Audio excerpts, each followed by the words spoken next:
जय श्री श्याम, जय बागेश्वर धाम। बालाजी महाराज की कृपा हम सब पर बनी रहे। वैशाख मास के शुक्ल पक्ष की तृतीया तिथि को बहुत ही पुण्य फलदायी तिथि माना जाता है, क्योंकि इस दिन माता लक्ष्मी समुद्र मंथन से प्रकट हुई थी। तो इस दिन को अक्षय तृतीया के रूप में मनाया जाता है और इस बार अक्षय तृतीया 30 अप्रैल को मनाई जाएगी और इस दिन चंद्रमा का रोहिणी नक्षत्र भी है। तो इस दिन ये दुर्लभ संयोग होने से अक्षय तृतीया के दिन जो भी शुभ कार्य किए जाते हैं, चाहे वो किसी भी प्रकार का कार्य हो या फिर ये कहें कि यदि आप किसी मनोवांछित इच्छा को पूर्ण करने के लिए आप कोई उपाय करते हैं, तो उनका जो फल है वो आपको चमत्कारिक रूप से प्रभाव देखने को मिलेगा।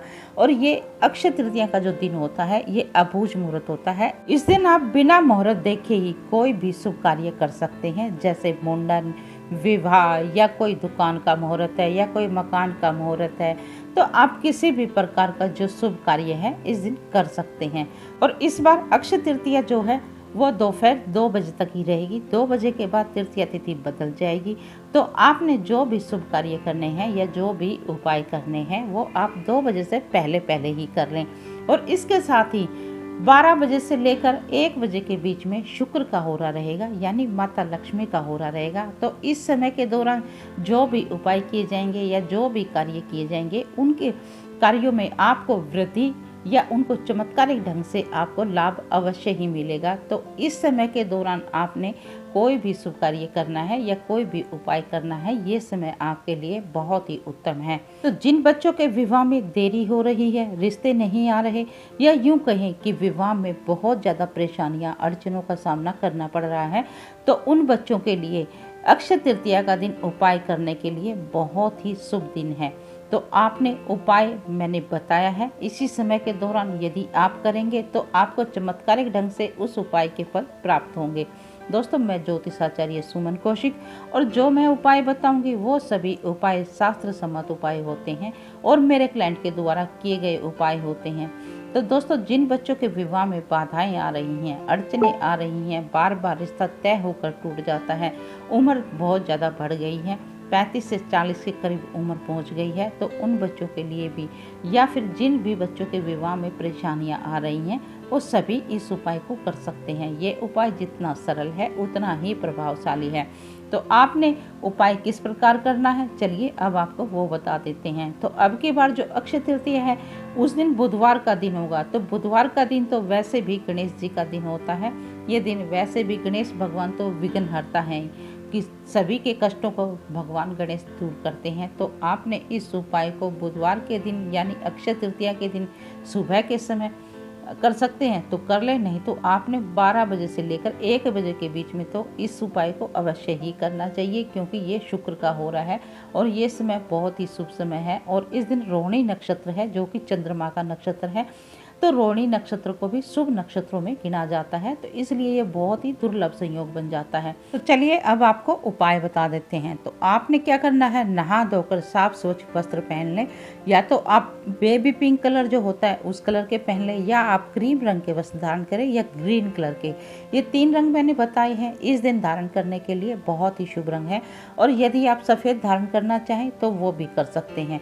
इस दिन ये 4 रंग बहुत ही शुभ रंग है इस दिन धारण करने के लिए। तो आपने ये कलर के कपड़े पहन लेने हैं और उसके बाद आपने क्या करना है, चाहे वो लड़का हो चाहे वो लड़की हो, तो आपने ये देखना है कि उनका वेट कितना है, उन लड़का लड़की का वजन कितना है।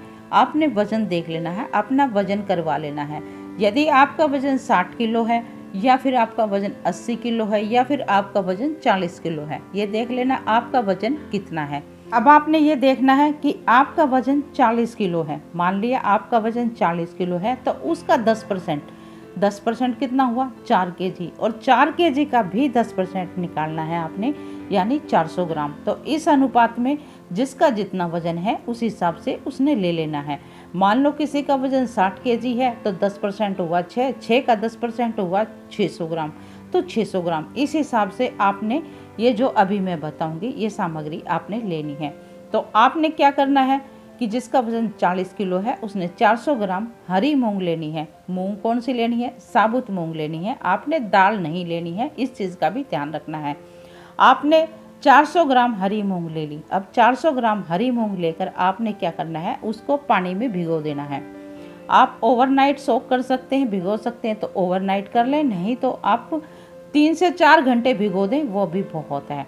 ठीक है जी। उसके बाद आपने क्या करना है, 200 ग्राम या तो आप मिश्री ले लें, चाहे तो आप चीनी ले लें, या फिर आप बूरा या खांड भी ले सकते हैं। तो वो आपके ऊपर डिपेंड है आप क्या लेना चाहेंगे। अब आपने उस मूंग में पानी निकाल देना है और जो सोख की हुई भीगी हुई मूंग है वो लेनी है और उसके अंदर आपने ये मीठा मिला देना है। चाहे आपने चीनी ली, शक्कर ली, बूरा ली, जो भी ली वो चीज़ आपने मिला देनी है, या मिश्री ली 200 ग्राम उसमें मिला देना है।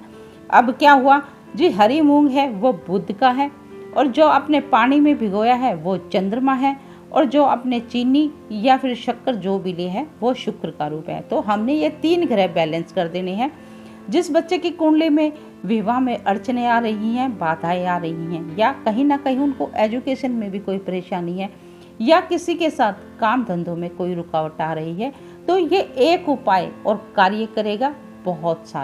बहुत सारे कार्यों में ये उपाय फायदा करेगा। तो जिन बच्चों के विवाह में शुक्र की वजह से या बुध सप्तमेश होकर कहीं अस्त हो गया, क्योंकि बुध तो सूर्य देव के साथ साथ ही रहते हैं, अस्त हो गया, बुध ग्रह किसी तरह से पीड़ित हो गया, कोई पाप प्रभाव में आ गया, तो आप सभी तरह से बुध को अच्छा कर सकते हैं और शुक्र को भी आप अच्छा कर सकते हैं। ये उपाय बहुत ही चमत्कारिक ढंग से अपना कार्य करेगा। तो आपने क्या करना है, ये चीज़ें मिलाने के बाद अब आपने ये चीज़ें रख लेनी है अपने सामने, रखकर मिलाकर और हाथ जोड़कर आपने प्रार्थना करनी है। अपने बच्चे के शीघ्र विवाह के लिए आपने प्रार्थना करनी है कि मेरे बच्चे के विवाह में जो भी बाधाएं आ रही हैं, जो भी अड़चने आ रही हैं, या मेरे बच्चे की कुंडली में विवाह संबंधित जो भी दोष हैं, या मेरे बच्चे की कुंडली में एजुकेशन से संबंधित, या मेरे बच्चे की कुंडली में कार्य संबंधित जो भी दोष बने हुए हैं, वो सभी प्रकार के दोष मेरी बच्चे की कुंडली से दूर हों और तुरंत प्रभाव से मेरे बच्चे के शीघ्र विवाह के योग बने।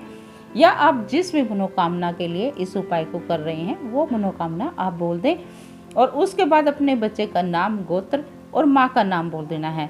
तो इस प्रकार प्रार्थना करते हुए आपने ओम नमो भगवते वासुदेवाय नमः, ओम श्रीम ह्रीम क्लीम महालक्ष्माय नमः, इस मंत्र का जाप करना है। कम से कम 11 बार इस मंत्र का जाप करें। तो इस मंत्र का जाप करने के बाद आपने वो मूंग उठाने हैं और कहीं गाय को खिला देने हैं। गाय आप कोई भी किसी भी गाय को खिला सकते हैं। बस ये ध्यान रख लें कि काली गाय नहीं हो तो अच्छा है, आप भूरे रंग की गाय हो या सफ़ेद रंग की गाय हो, किसी भी गाय को इसको खिला देने मूंग को।